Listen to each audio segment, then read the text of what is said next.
CBI ने पूछताछ के बुलाया, जवाब दिया अरविंद केजरीवाल जी ने, कह रहे भाग रहे।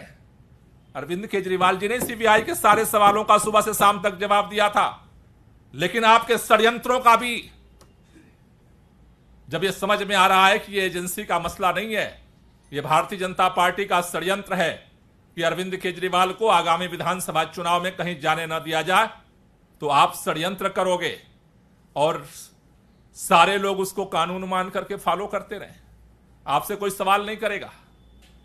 अगर यह ईडी का नोटिस होता तो जवाब ईडी का आता, भाजपा का जवाब नहीं आता। भाजपा का क्या लेना देना, भाजपा का क्या लेना देना ईडी से? आज पूरा देश ये जानना चाहता है,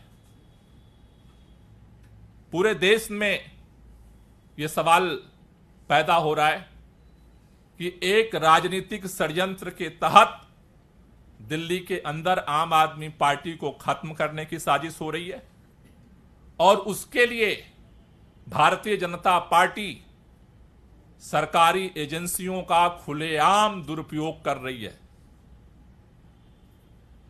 आज सुबह सुबह अचानक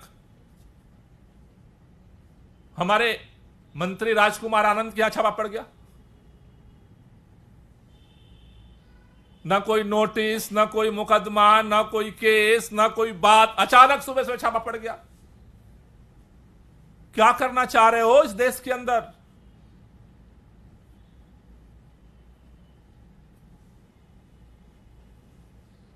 यह देश पूरा देख रहा है और आज जिस तरह से भारतीय जनता पार्टी के प्रवक्ता के जुबान पे दर्द आया कि गठबंधन आम आदमी पार्टी उन पार्टियों से कर रही है, मतलब कि वो बात सच है कि आपको डर लग रहा है कि इस देश के अंदर लोकसभा चुनाव अगर विपक्ष के सारे नेता मैदान में एक साथ उतरते हैं तो लोकसभा चुनाव भारतीय जनता पार्टी किसी भी कीमत पर नहीं जीत सकती।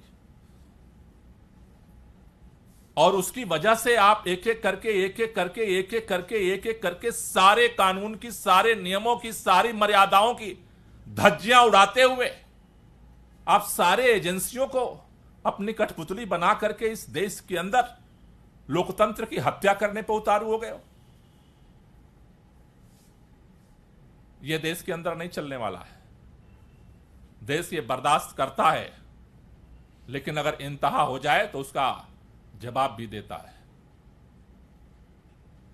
इसलिए भारतीय जनता पार्टी के लोगों से निवेदन है कि इस देश के लोगों ने आपको सरकार बना करके देश के अंदर चलाने का मौका दिया है, कुछ करिए देश के लोगों के लिए। एजेंसियों के दुरुपयोग करके आप चुनाव जीतने का अगर सपना देख रहे हैं, वो न संभव हुआ है कभी भारत के इतिहास में और न तो भविष्य में संभव हो सकता है। एजेंसियां नहीं चुनाव जिताती, जनता चुनाव जिताती है। इसलिए इस तरह के जो अनर्गल पलाप है बंद करिए, खुद ईडी बनना बंद करिए, सीबीआई बनना बंद करिए, कौन किससे गठबंधन करेगा इसका डिक्टेशन देना बंद करिए। इस देश के अंदर लोकतंत्र में सभी पार्टियों को अपने तरह से निर्णय लेने का हक है। आज अगर आपने जिस तरह से इस देश के लोगों को महंगाई, बेरोजगारी में जिस तरह से आपने पूरी तरह से निचोड़ा है, जिस तरह से बर्बाद किया है देश को, आज देश के अंदर से सवाल इसलिए उठ रहे हैं।